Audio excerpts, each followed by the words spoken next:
Hello, this is Jessica with On a Stack of Books, and today's video is a Read With Me, Walk With Me vlog, and I am reading The Kindness of Strangers. This is a hardback that has been on my shelf, and so I wanted to read it. I will give you the synopsis. So, our main character, Sarah Layden, a young widow and mother of two, struggles to keep her family together. Since the death of her husband, her high school son, Nate, has developed a rebellious streak, constantly falling in and out of trouble. Her kind-hearted younger son, Danny, though well-behaved, struggles to pass his remedial classes. All the while, Sarah must make ends meet by running a catering business out of her home. But when a shocking and unbelievable revelation rips apart the family of her closest friend, Sarah finds herself welcoming yet another young boy into her already tumultuous life. Jordan, a quiet and reclusive elementary school boy and classmate of Danny's, has survived a terrible tragedy, leaving him without a family. When Sarah becomes Jordan's foster mother, a relationship develops that will force her to question the things of which she thought she was so sure. Yet Sarah is not the only one changed by this young boy, and as the delicate balance that holds her family together begins to falter, the Laydens will all face truths about themselves and one another and discover the power of love to forgive and to heal. So a lot of good reviews. It's an older 2005. So it's an older book, but a lot of really good reviews. I think there are some triggering topics in there based on some of the reviews. I tend to not actually read the reviews, just like kind of get a little glimpse. So we're going to read this first chapter. We're going to see what we think and let me know if you've read this, if you want to read it. And it seems like one of those neighborhood cozy type situations where everybody seems great and then something sort of rocks their world. So I think I'm going to walk in a neighborhood and we're going to read the first chapter and then I'll let you know what I think. So I'll see you in a bit. The first chapter is Danny. Danny wondered if people looked at his family and knew. Did it show? Sitting there in his childhood home, hours before the wedding, he was astounded they'd all come so far. He looked back and remembered a time he'd never dreamed there'd be a scene like this. He wondered if anyone else looked at them and still thought, "My God, it's amazing." He knew that his family still thought it, and that's what he loved about them. On days like this one, or on their graduations, or holidays, they sometimes caught one another's eyes, and it was there. That sparkle of, "We did it, didn't we?" This light of how lucky they were. Danny loved the days when they remembered that, because they didn't always. They couldn't. He knew that it went against human nature to truly savor every moment and continually remain aware of all they had to be grateful for. They couldn't live like that. They'd never get anything done. There wasn't always time to savor every damn little thing, like electricity, or your car starting, or the shipment of specialty cheeses arriving on time. He thought about how much effort and energy it would consume to perpetually relish everything. It wasn't practical, but he thought his family did it more than most, and with good reason. His favorite days were when he knew they were all doing it at the same time. The bustle here in his mother's kitchen gave him a rush. Mom looked great, but he was careful not to tell her too many times. He'd finally convinced her to color her gray hairs, and he didn't want to make too big a deal out of being so obviously right. He just grinned every time someone else told her, "You look fabulous, Sarah." Danny had already taken off his tux jacket and tucked a cloth napkin into his shirt as an apron. He envied how Mom could stir up the brown sugar frosting and never get a drop or a splatter on her ivory dress. It was so like her to make the cake herself. Danny had told her he would do it. She had a ton of other things to worry about today, but as usual, she tried to do everything. At least she was letting them all help, even though that added to the chaos. She'd embraced the frantic quality of the day and turned it into a party instead of a hassle. She caught his eye and laughed, then dipped her finger into the melted butter and brown sugar she stirred. She closed her eyes to express her approval. Danny's brothers stood nearby looking like movie stars in their tuxes, eating the scraps of the buttermilk chocolate cake Danny had trimmed off. They laughed at something, and Danny tilted his head and studied them. His brothers looked as different as two members of a family could look. Most of the time, Danny forgot to remember, but today that was impossible. Odd things brought it all back to him. Sometimes the triggers were obvious, but occasionally they surprised him. The scent of a swimming pool, the sight of a flowering dogwood, a glimpse of a black and white cat, the sound of his laser printer, police in uniform, or a blonde woman wearing pink. Today it was everyone taking pictures. The flashes and the video cameras reminded him. They always had, since the discovery on that rainy, cold day 12 years ago. 12 years.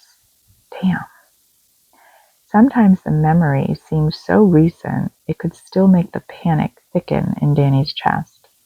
Other times it was difficult for the man he was now to recognize the boy he had been then. But Danny couldn't pose for a picture or have someone film him without remembering it all. That summer, his family called it, even though it started in the spring, in April, or that year. If they just said that summer or that year, they all knew what it meant. Anything else would be specific.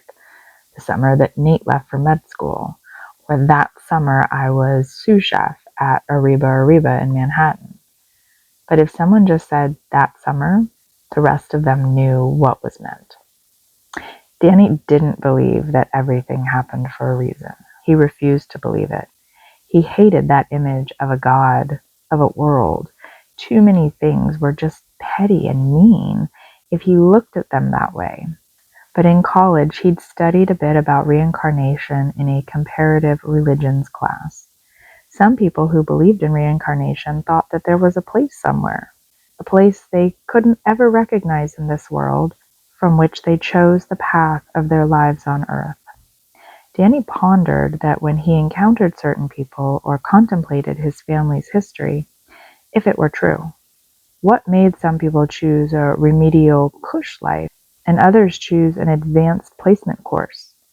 What would have made his family choose the shock, the betrayal, the heartache? He wished he understood it. On days like this, he felt he got a little closer, knowing everything he knew now, seeing how it turned out so far, from this better place. He thought he'd choose this life again. He really thought he would. "Ready with the raspberry?" Mom asked. Danny opened the raspberry preserves he'd canned himself. Certain items held a family history. A jar of raspberry preserve was bound to set off a family story. Danny knew he loved the family stories more than anyone else did. Everyone else would complain and cry out, "Not again." But Danny adored them, longed for them, and secretly devised ways to get them started.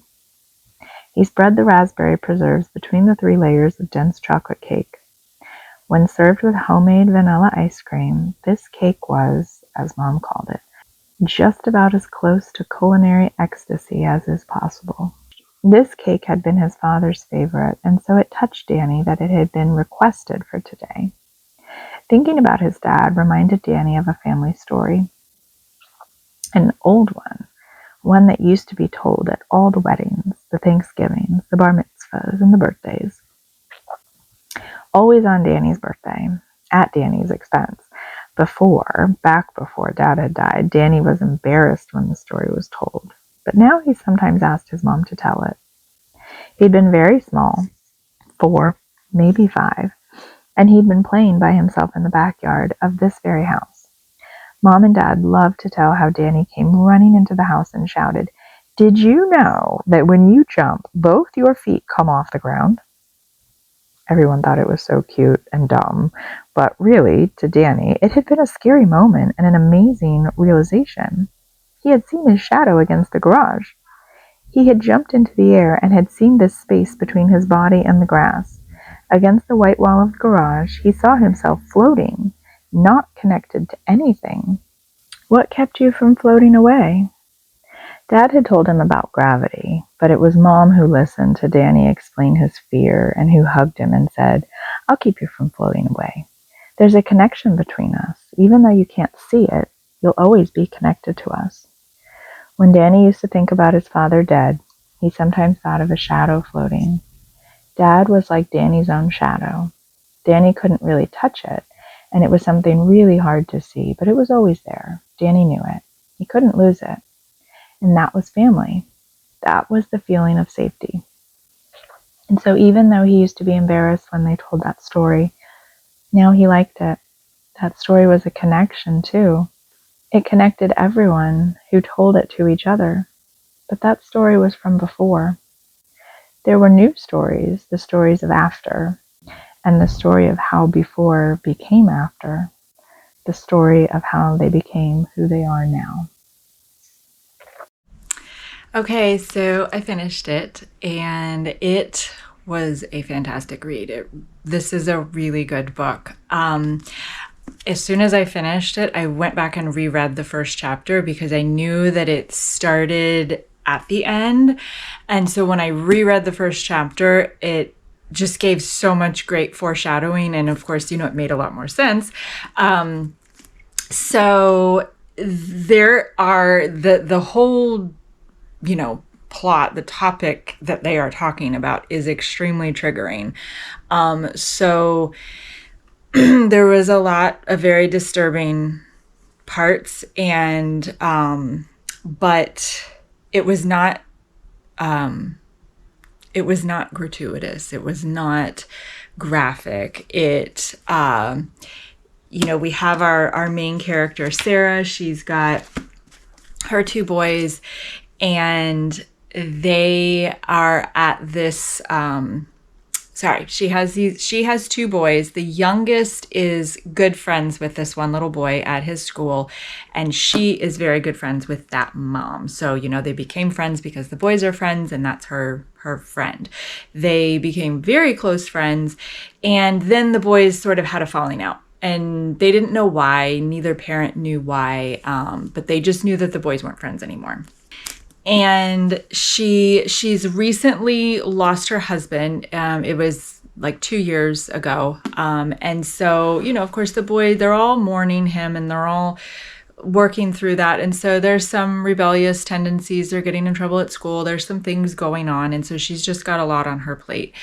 And then she helps her friend's son. She thinks she's helping her friend's son. And this very, very traumatic situation unfolds, and it is shocking, and it's heartbreaking, and it's awful. Like I said, it's triggering. It's not like, yeah, but I don't want to give anything away. And like I said, it's not graphic. And so it's really how all the people involved, the community, the friends, the boys themselves and everything, how they process this horrific situation and how they deal with it and how they move through it and what they learn. And so it was, it was sort of nonstop. Things just kept happening and kept going. So I really could not put this book down. I really read through it. I wanted to see what happened. I wanted to see how everything was going to, end. And I was not disappointed.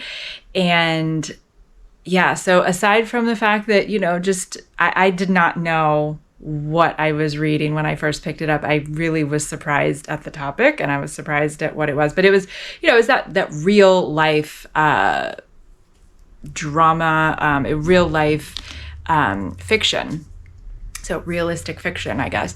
But really got invested in the characters. You really cared about them. You really wanted to know what was going to happen. And so I highly recommend it. But like I said, I just was going to put that little warning on there. So really, really good. Really good read. I definitely recommend it. So let me know if you have read it, heard of it, want to read it, what you think of that first chapter. And like I said, once I finished the book, I had to go back and reread the first chapter, and it just like, you know, made so much more sense. So, but great. Yeah. So I loved it, and I hope you enjoyed this video. And until next time, I will be reading.